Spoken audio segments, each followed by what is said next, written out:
Mari kita berdoa. Terima kasih Tuhan untuk waktu yang sangat indah di mana kami boleh memuji, memuliakan Kau bersama-sama.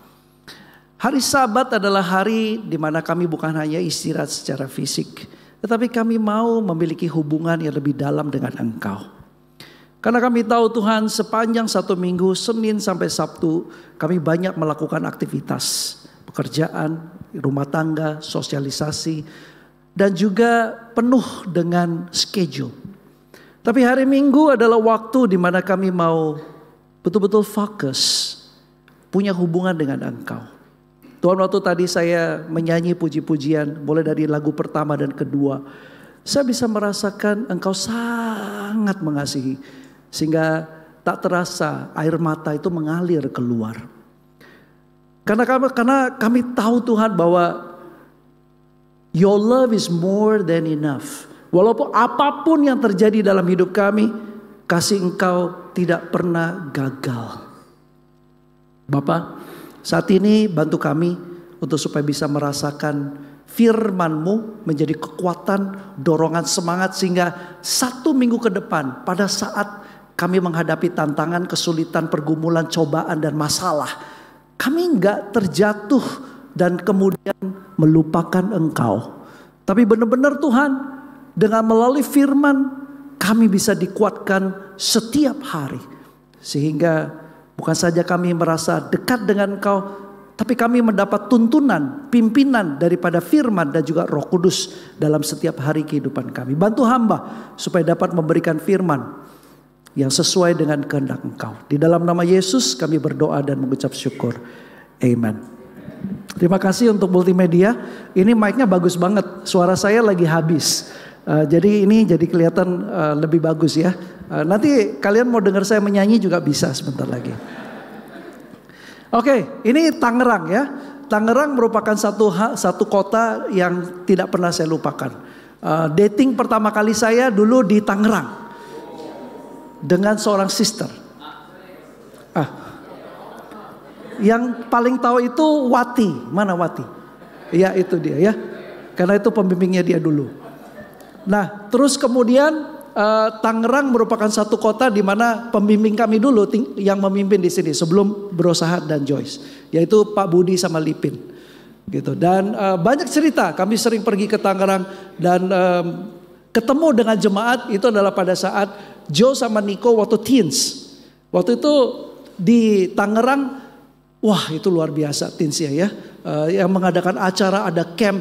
Jadi saudara-saudari kalian perlu semangat bahwa Tangerang ini banyak mengadakan terobosan-terobosan. Ini sesuai dengan visinya Bro Sahat sama Joyce ini. Selalu terobos-terobos. Tapi lampu merah mereka tidak pernah terobos. Terobosannya adalah camp, teens. Jadi waktu itu dari berbagai kota ya bro. Dulu dari Cirebon datang kirimkan Joniko, berapa orang datang ke sini camp. Kita camping di sini. Itu luar biasa sekali. Jadi banyak terobosan yang jemaat Tangerang lakukan gitu ya. Dan sangat semangat sekali. Belum lagi kalau saya bilang setiap saudara-saudari di sini ada sebagian yang saya kenal dari sejak dulu. Masih single maupun sampai sekarang ya. Waktu single saya kenal, sampai menikah punya anak pun saya juga kenal. Aduh. Di sini yang paling ribut pun saya tahu. Daniel ribut, itu ada di atas, ya. Gitu.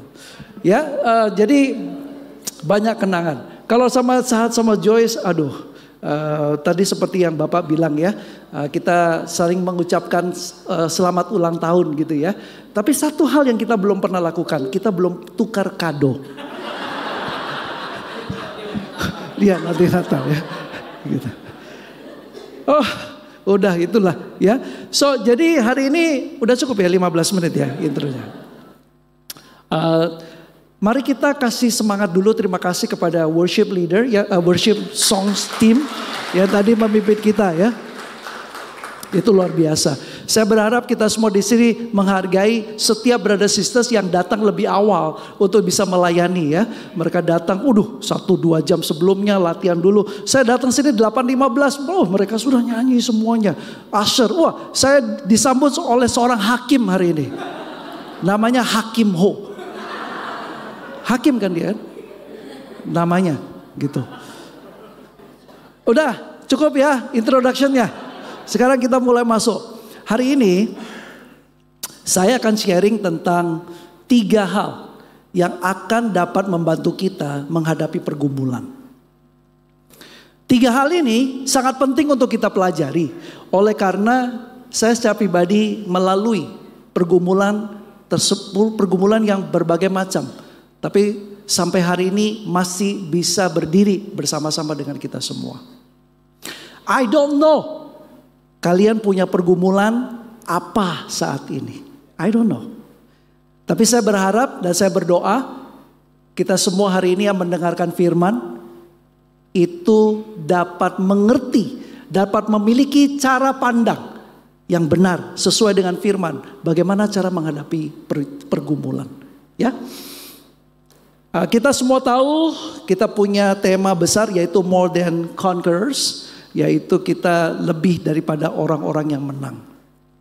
Nah, saya mau cerita sedikit mengapa Paulus cerita tentang hal ini ya.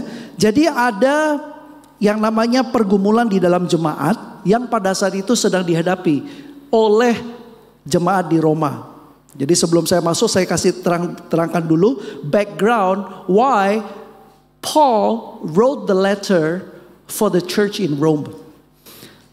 Ada terjadinya perpecahan di dalam gereja, orang Yahudi dan non-Yahudi. Ada lagi yang namanya tekanan daripada dunia, pemerintahan Romawi. Oh bayangkan ya, sebagai menjadi seorang murid Yesus pada saat itu sangat sulit sekali. Jadi pada saat Kaisar Claudius itu sekitar tahun 49, itu mengusir semua orang Yahudi keluar daripada Roma. Tapi ketika Kaisar Nero yang memerintah tahun 54 kira-kira, itu mereka diizinkan untuk kembali. Nah, jadi waktu mereka kembali, mereka mendapati, udah orang non-Yahudi udah jadi murid Yesus. Tapi kok mereka itu punya penyembahan, gayanya kok beda. Jadi orang Yahudi bilang, saya kan kita ini harus ikut hukum Taurat. Gak bisa enggak yang orang non-Yahudi yang jadi murid Yesus oleh karena kasih karunia. Jadi dari dalam satu jemaat itu terjadilah perbedaan-perbedaan itu. Ya, itu terjadi perpecahan itu. Nah, kemudian ada orang-orang yang memiliki pemikiran pemahaman tentang Injil yang berbeda dan juga kasih karunia. Ada orang-orang yang baru mengatakan bahwa kasih karunia itu luar biasa. Jadi kalau gitu aku buat dosa pun gak ada masalah. Toh Tuhan akan mengampuni saya. Oh, yang orang Yahudi gimana? Gak bisa. Hukum Taurat itu hak paten. Saya aja harus berjuang untuk hidup taat kepada hukum Taurat. Baru bisa selamat. Kok kamu enak-enaknya begitu? Jadi can you imagine bro and sis?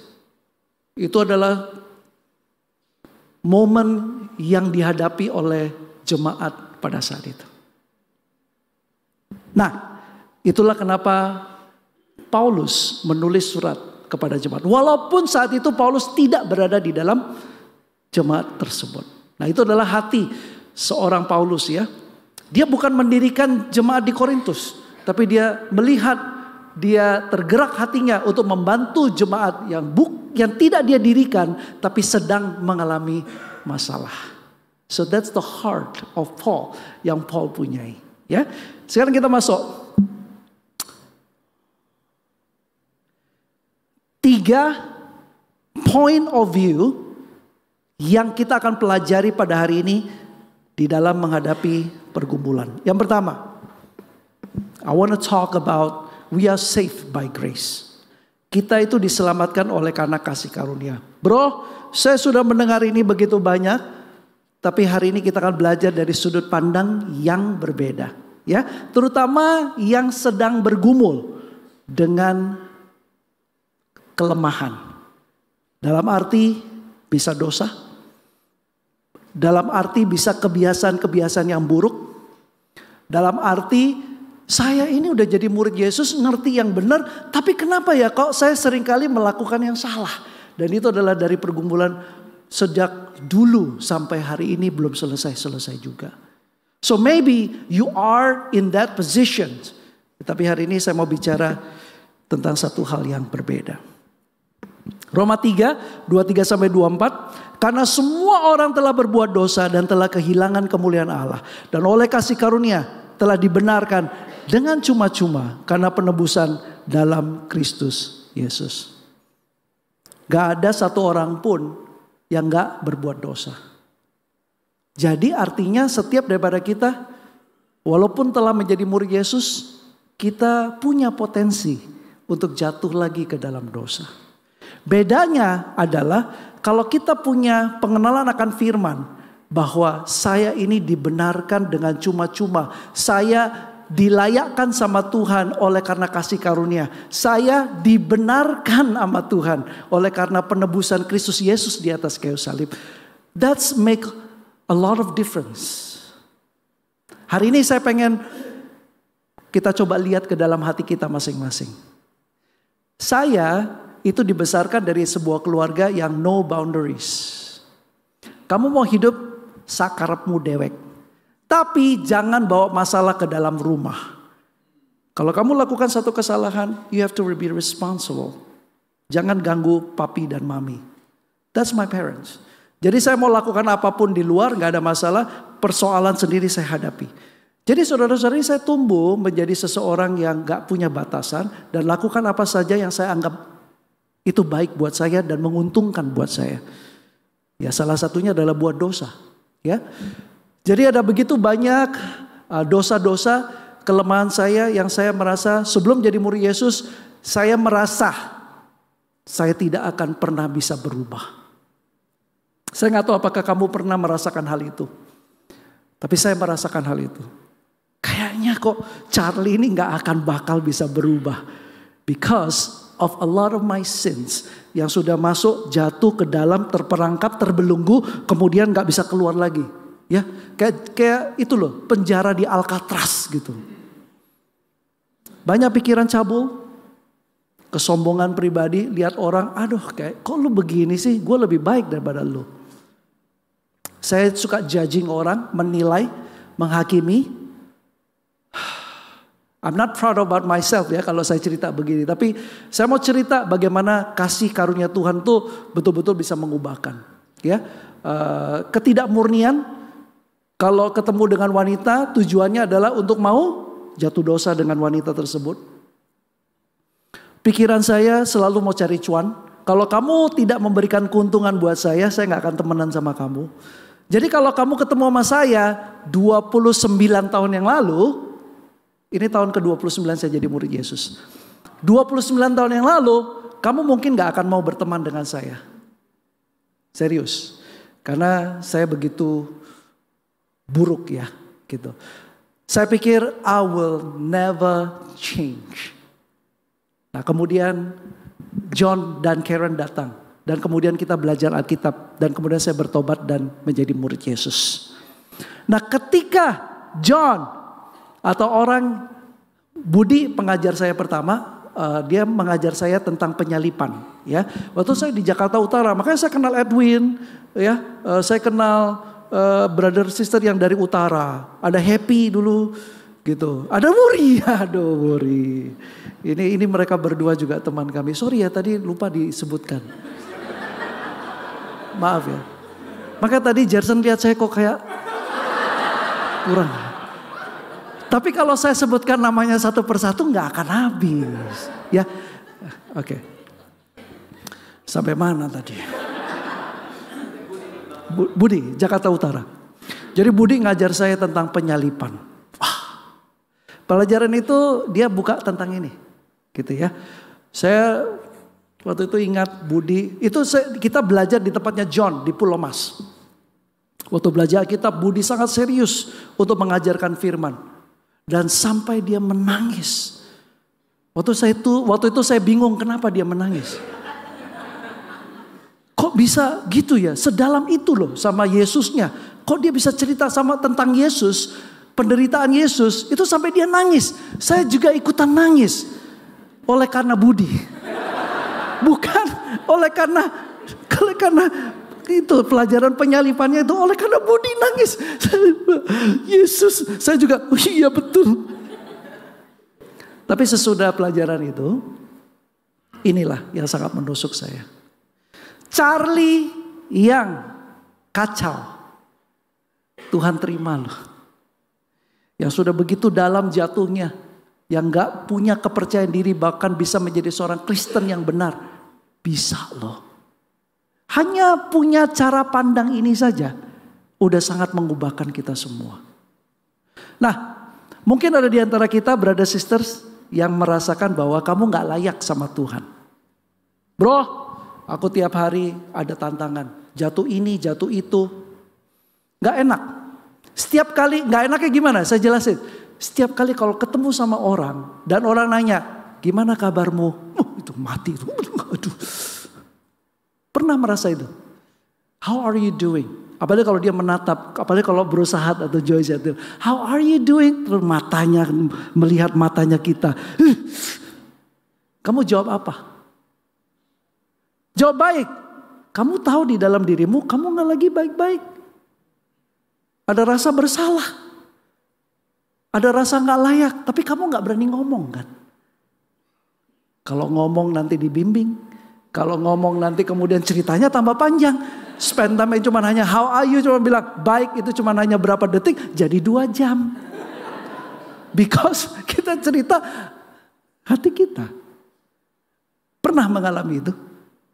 You don't feel not deserved. Jadi begitu orang tanya, how are you? Itu adalah hal yang paling kita hindari.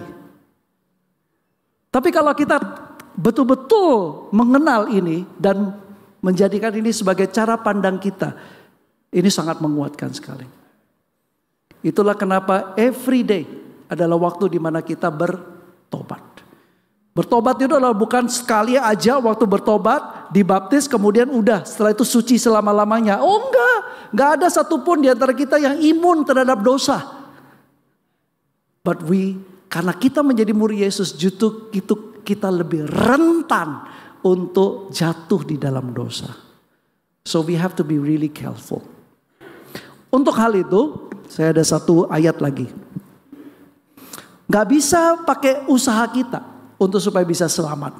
Sebab karena kasih karunia kamu diselamatkan oleh iman, itu bukan hasil usahamu tapi pemberian Allah, bukan hasil pekerjaanmu. Jangan ada orang yang memegahkan diri. Paulus ngomong ini kepada jemaat yang Efesus, bahwa you cannot be saved dengan usaha kamu sendiri. Benar. Tidak ada seorang pun di antara kita di sini yang bilang bahwa oh ya, aku udah lahir dari kecil. Begitu lahir aku udah jadi Kristen, papa mamaku Kristen. Siapa bilang kalau kita menjadi seorang Kristen dari kecil, kemudian kamu akan terus-menerus menjadi Kristen yang benar atau yang baik? Enggak. Kita semua di sini diselamatkan, dibenarkan oleh karena kasih karunia. Oke? So, jadi begini penutup untuk poin yang pertama. Bersyukur oleh karena kita punya kesempatan untuk diampuni sama Tuhan. Let's be humble. Jadi be humble. Jadi kalau kita cerita sama orang, kalau orang bilang how are you? Cerita saja. Tapi kepada orang yang kita bisa tahu orang ini punya motivasi yang baik dan mengasihi untuk diri kita. Dan mau menolong kita. Sharing tentang apa yang terjadi. Sebagai sesama pendosa jangan saling menghakimi. Oh gitu ya bro. Aduh, kok kamu bisa sih jatuh dosa begitu? Ih, kamu. Apa-apaan sih udah berapa lama jadi Kristen? Kok masih gitu aja? No. Justru kalau orang ngaku dosa sama kamu, itu artinya apa? Orang itu mau hidup benar. Jangan dihakimi lagi. Jangan malah, nanti gue laporin lo ya ke Bro Sahat sama Joyce ya. Biar kamu dibimbing kamu. Enggak. Terima. Bantu. Doakan. Belajar firman Tuhan sama-sama. Saling menguatkan. Bantu tuh bisa dia kembali kepada Tuhan. Karena kita semua dibenarkan oleh karena kasih karunia. Yang kedua.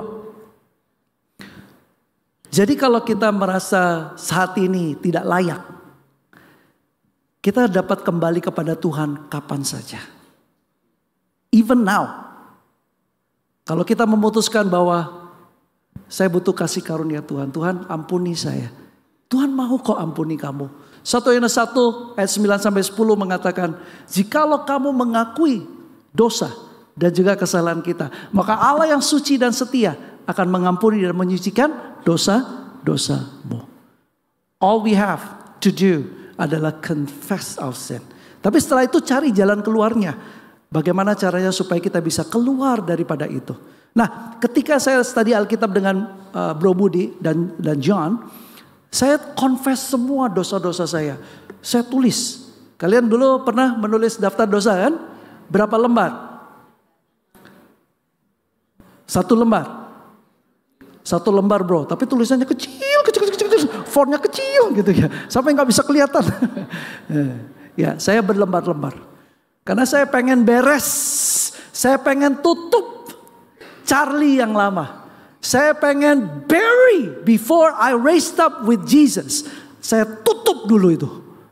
Yaitu saya confess all my sin. Dan kamu tahu kelegaannya ketika saya mengakui dosa semuanya. Begitu orang ngomong, apa kabarmu bro? Saya bilang,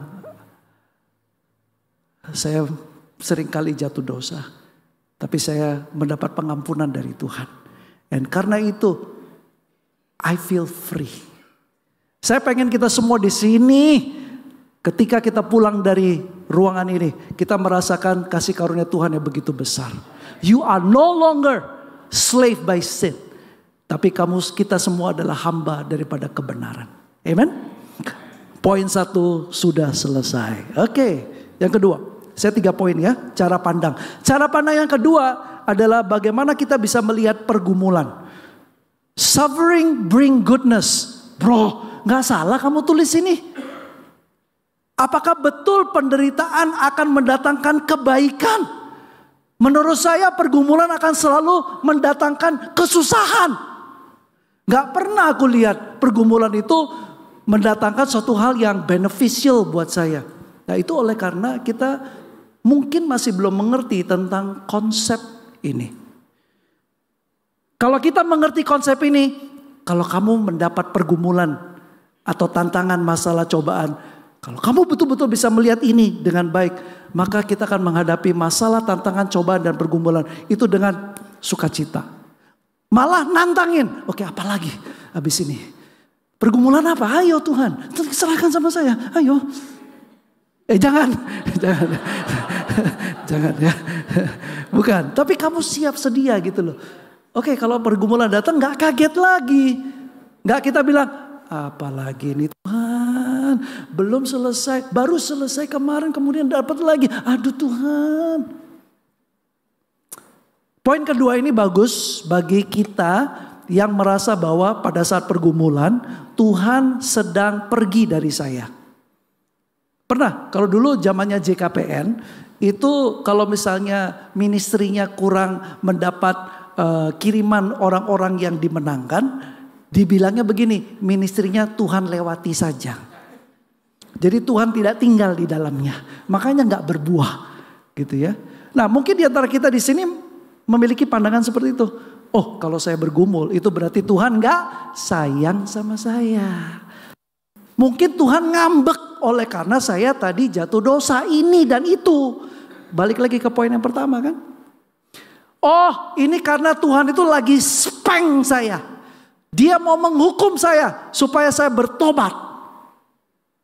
Loh kalau kita punya pemikiran seperti itu terus. Bahwa struggles atau yang namanya suffering itu karena Tuhan marah, Tuhan gak suka, Tuhan mau menghukum. Salah. Tuhan kita adalah Tuhan yang sangat luar biasa. Kalau kalian belajar Roma 2 ya, sedikit saya cerita. Itu seperti ini. Kalau kita marah itu kayak gimana saudara-saudari? Marah itu, kita marah kan betul-betul marah gitu. Kamu ya gitu ya. Apalagi kalau kita merasa benar orang lain salah gitu ya. Wih itu marahnya karena ingin melampiaskan emosinya kita. Betul ya. Contoh nih. Kalau kita datang ke salonnya Bro Agustinus. Terus kita bilang. Wah bro saya mau potong model seperti Lee Min Ho. Dipotonglah seperti dia.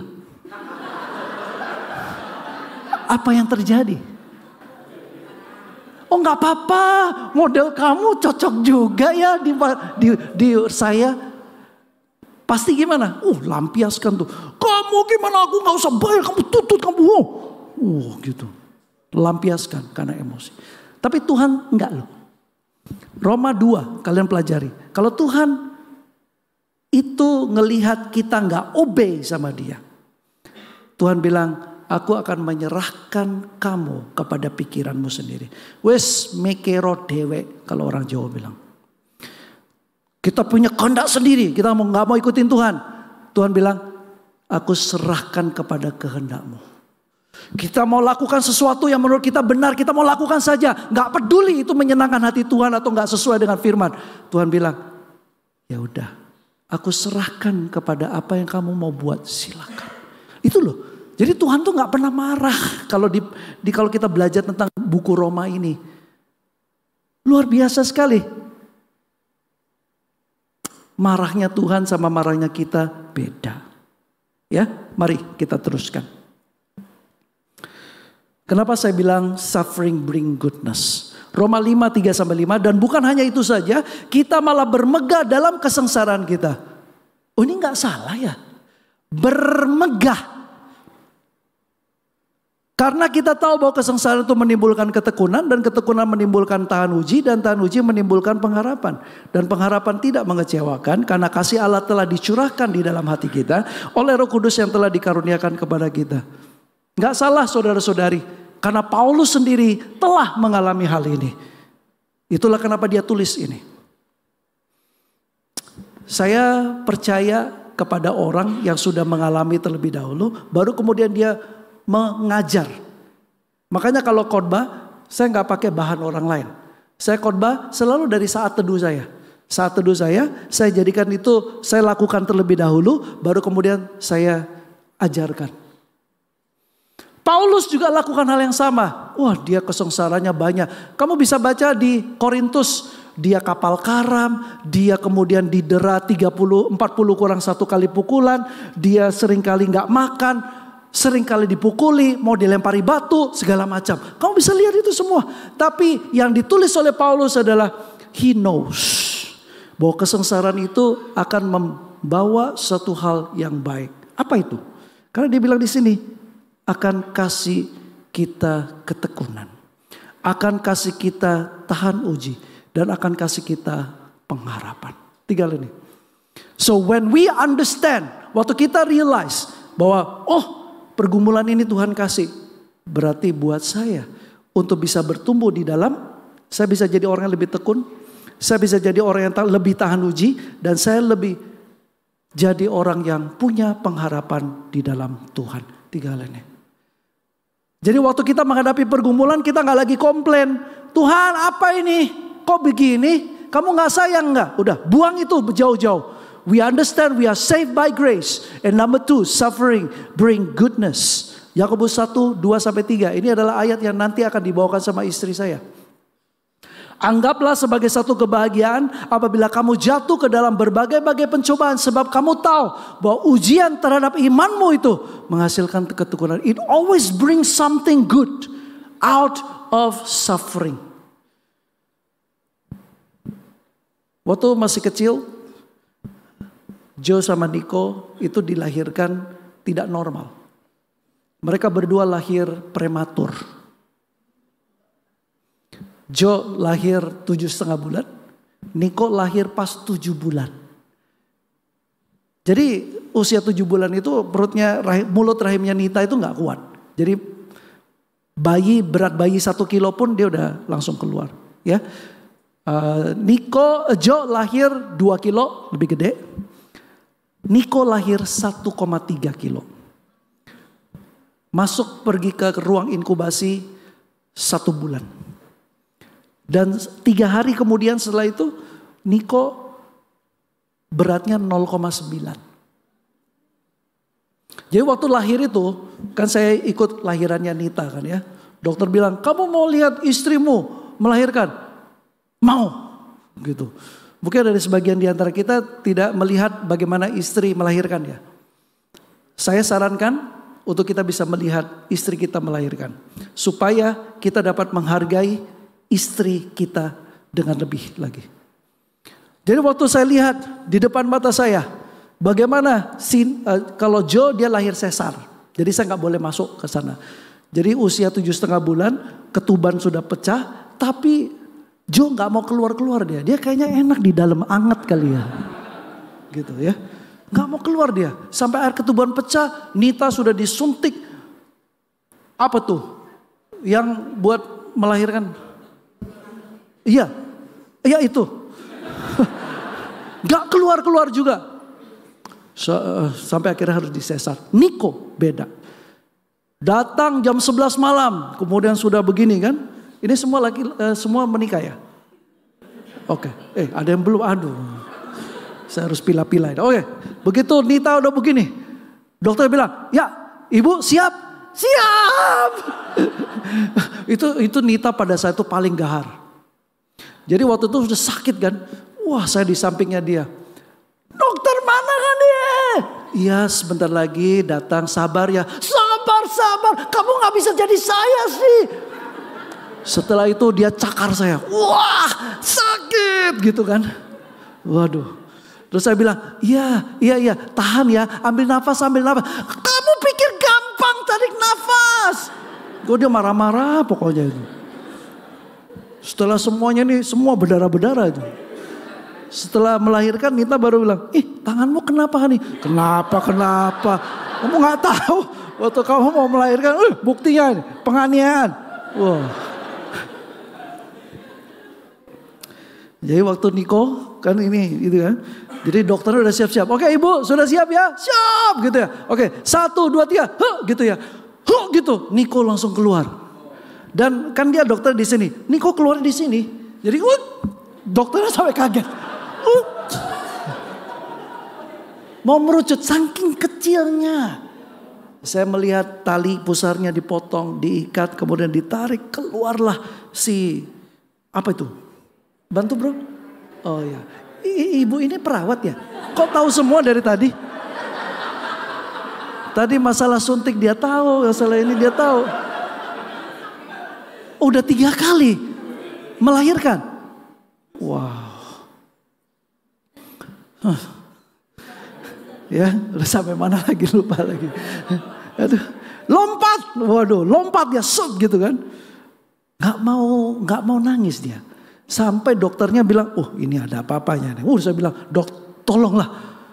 Waktu itu di Batam tidak ada satu orang pun dokter anak yang ada. Karena semua spesialis anak pergi ke Bandung untuk mereka ada seminar, simposium gitu. Jadi kalau dokter itu kan ada terus-menerus ya untuk upgrade diri gitu ya. Jadi dia pergi ke sana. Jadi begitu dia lahir, Niko langsung dibalikkan ke sini, dipukul pantatnya. Baru dia nangis. Itulah mungkin kenapa Niko kalau dia nakal, dispeng dia gak sakit. Gak bisa. Niko kalau lagi nakal, bandel, dispeng dia malah kayak gak berasa sakit. Mungkin itu kali ya. Dia lahir dispeng gitu ya. Niko bertobat kalau disuruh apa? Stand in the corner. Lihat. Jadi disuruh dia gak ngapa-ngapain. Itu neraka buat Niko. Nanti kita bisa cerita itu di parenting ya. Berikutnya. Kalau kita diundang kembali. Pesan promosi. Oke, ya. Joniko lahir prematur. Aduh, ada apa ini Tuhan? Kemudian sesudah itu Niko hampir 1 tahun. Waktu dia nangis, ini cerita tentang Niko lagi ya. Kalau nangis kok kejar-kejar. Pucat. Kenapa ini? Begitu saya buka, ternyata dia terkena hernia. Jadi testisnya gede sebelah. Itu umur sebelum 1 tahun. Saya bilang, aduh, apalagi nih? Kita bawalah pergi ke Singapura. Waktu itu kita di Batam kan. Dokter Singapura langsung tegur kita. Hello, what kind of parents are you? Ini sudah harusnya dioperasi sejak dia lahir. Ini sudah kelainan. Waduh, akhirnya dioperasi lah Niko di sana. Gitu. Jadi sudah prematur, kemudian hernia. Terus dioperasi di Singapura, udah selesai beres. Begitu selesai, berapa bulan kemudian kita lagi di supermarket. Niko itu suka berdiri di atas troli. Jadi kalau ada yang punya anak-anak kecil tolong perhatikan. Di atas troli. Nita di sebelah sana, dia panggil, Hani, saya refleks. Ya, shot. Saya gak tahu Niko ada di atas. Akhirnya Niko jatuh. Kena di sini, kepalanya. Crack, dia kena gegar otak 2 cm di sana. Aduh ampun waktu itu. Tuhan apa lagi gitu loh. Ya, terus kemudian kita ada pendeta dari teman saya daripada jemaat yang lain datang. Dia bilang, Pak hati-hati, ini persis seperti temannya anak saya. Ini nanti kalau sudah gede nanti matematikanya bodoh. Terus nanti dia akan pakai kacamata tebal. Ya Bapak harus siap-siap aja. Kamu datang bukannya kasih encourage, malah kasih begitu kan. Terus Niko masuk TK. Ya, waktu TK itu kan ada namanya triangle, segitiga, circle sama square kan. Wah baru kita ajarin ini. Ini apa Niko? Circle. Ini apa? Square. Ini apa? Gitu ya. Baru 1 menit diajarin. Ini apa? Beda ngomongnya. Saya bilang, aduh mungkin benar ya. Terus kemudian 1 tambah 1. Sama dengan berapa Niko? 2. Oh pintar.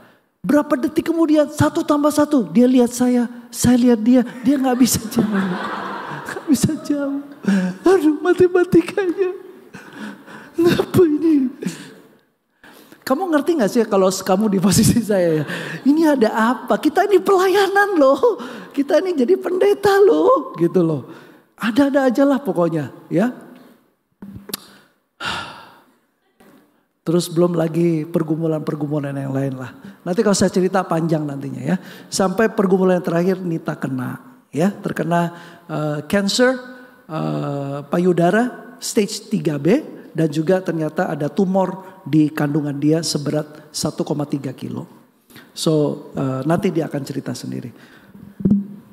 Jadi apa yang kita bisa pelajari? Ternyata pergumulan kesusahan yang dulu itu sebenarnya lagi mempersiapkan saya untuk menghadapi satu pergumulan yang jauh lebih berat di kemudian hari.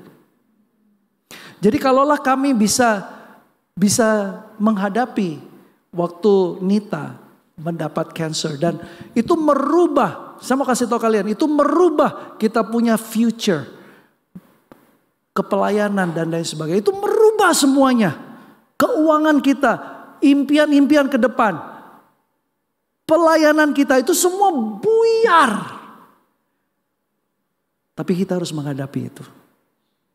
Ternyata Tuhan siapin kita sebelum kita dapat ceger yang gede ini adalah kecil-kecil dulu. Kecil-kecil dulu sampai kemudian gede. Ngerti ya maksud saya saudara-saudari. Sesuatu yang Tuhan biarkan terjadi bukan karena dia gak suka sama kita atau gak love kita. Tapi sebenarnya sedang mempersiapkan kita untuk menghadapi hal yang lebih berat. Itu pertama. Kedua, untuk supaya menghasilkan karakter-karakter yang kalau gak digituin itu gak keluar. Siapa di sini yang suka fitness? Oh, bapak-bapak gak suka fitness ya? Sukanya apa ini? Suka... Aduh, kayaknya saya harus pindah ke Tangerang nih bro. Saudara ngajarin ya fitness. Sukanya apa? Gak ada yang angkat tangan loh. Satu pun gak ada yang angkat tangan. Atas gak ada, bawah gak ada. Siapa yang mau saya jadikan contoh ini? Ya udah. Jadi kalau orang fitness itu kan ngangkat 5 kilo dulu kan. Tapi dia mau gede, set gitu. Gak bisa langsung gede. Dia harus angkat 5 kilo. Tapi nanti tambah 10 kilo, tambah lagi 15 kilo. Baru dia bisa jadi besar. Begitu juga iman kita. Iman kita gak akan tumbuh saudara-saudari tanpa adanya pergumulan. You cannot have testimony without a test. Kamu gak akan pernah bisa mendapatkan satu kesaksian tentang bagaimana Tuhan bekerja saat kamu menghadapi pergumulan. Kalau kamu gak menghadapi pergumulan itu. Ujian akan melihat kebesaran Tuhan. Ujian Tuhan hadir sengaja biarkan. Bukan karena dia gak sayang. Tapi karena dia mau kita lebih bergantung sama dia. Ada sesuatu yang Tuhan ingin ajarkan yang pengen keluarkan daripada diri kita. Karakter yang bagus daripada Tuhan keluar itu pada saat kita menghadapi pergumulan. Poin yang ketiga terakhir. Oh ini tambahannya ya, Roma 8:28. Kita tahu sekarang bahwa Allah turut bekerja dalam segala sesuatu untuk mendatangkan kebaikan bagi mereka yang mengasihi Dia. Ayatnya sudah jelas saudara-saudari. Poin yang kedua saya pengen tutup dengan ini.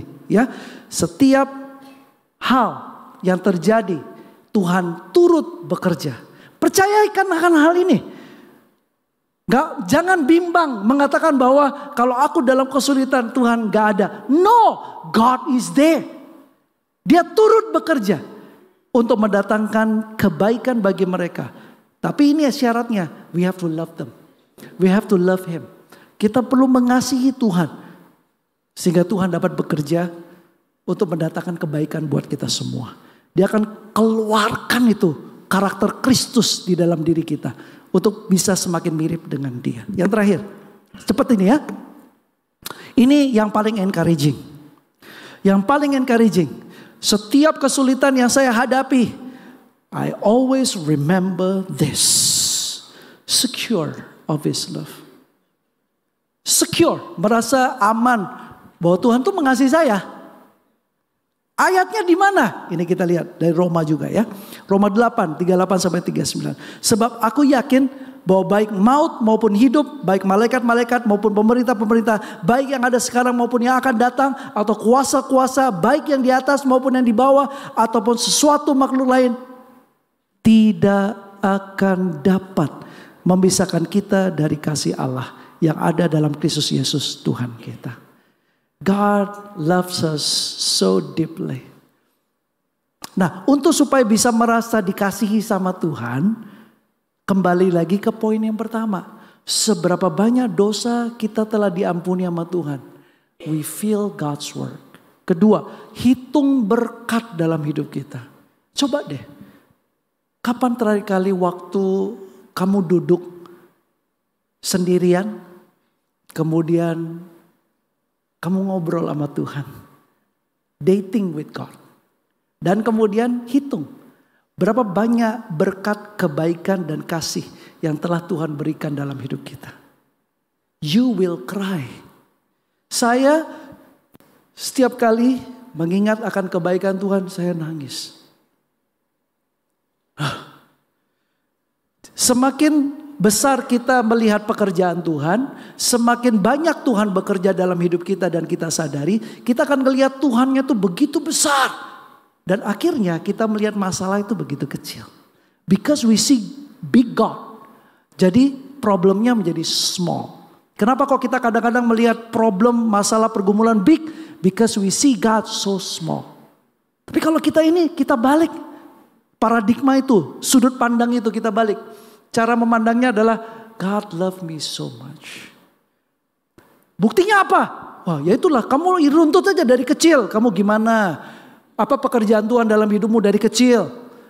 Apa yang Tuhan sudah pulihkan? Apa yang Tuhan sudah tumbuhkan? Apa yang Tuhan sudah ubahkan? Tulis. Atau bicara saja, Tuhan saya masih ingat dulu waktu ini. Engkau lakukan ini sehingga saya begini. Terus saja ngomong gitu. When you did that, when you do that. Wah, itu muncul rasa syukurnya sama Tuhan. Pada masa-masa sulit inilah yang saya lakukan.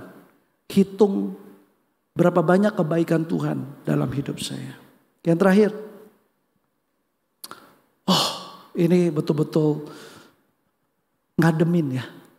Ibrani 13 ayat 5. Aku sekali-kali tidak akan membiarkan engkau. Dan aku sekali-kali tidak akan meninggalkan engkau. This is God's promise and love letter. Kalau misalnya dia bisa tulis surat yang paling romantis, saya rasa ini yang akan dia tulis. I will never leave you. I will never forsaken you. Waduh. Kita hadapi pergumulan seberat apapun. Kamu akan bisa, saudara-saudari. Ketika kita punya ini. Bahwa God punya purpose di dalam setiap hal yang terjadi dalam hidup saya. To bring goodness. Dan ketika saya suffering akan mengeluarkan karakter yang baik dalam diri saya. Saya secure dengan love-nya Tuhan. So, jadi saya ingin tutup 3 hal sudut pandang atau the point of view. Cara kita memandang pergumulan hari ini akan berbeda. Jadi jangan kembali lagi nanti ke nol ya kayak Pertamax. Pertamax ada masalah, kalian tahu ya? Iya. Itulah kenapa saya nggak mau ngisi Pertamax atau Pertalite. Bukan karena mobil saya tua. Tapi, janganlah, nggak usah dibahas di sini lah. Itu politik soalnya. Nanti aja kita ngomongin ya. Sampai mana tadi? Apa hubungannya ya tadi ya? Hah? Jangan kembali ke nol. Udah mulai tua, lupa. Jangan kembali ke pola pikir yang lama lagi. Jangan kembali kalau misalnya ada masalah kita ngeluh. Kita bilang apa ini? Kenapa bisa begitu? No. Sekarang ini. Saya udah hitung harga. Dosa saya yang abrek-abrek. Hutang saya yang begitu besar dilunasi sama Tuhan. Luar biasa Tuhan kita itu. Yang kedua, saya percaya bahwa suffering will bring goodness. Goodness, penderitaan akan mendatangkan kebaikan. Yang ketiga, saya merasa aman karena Tuhan tidak akan pernah meninggalkan saya. Dan Dia tidak akan pernah membiarkan saya sendirian.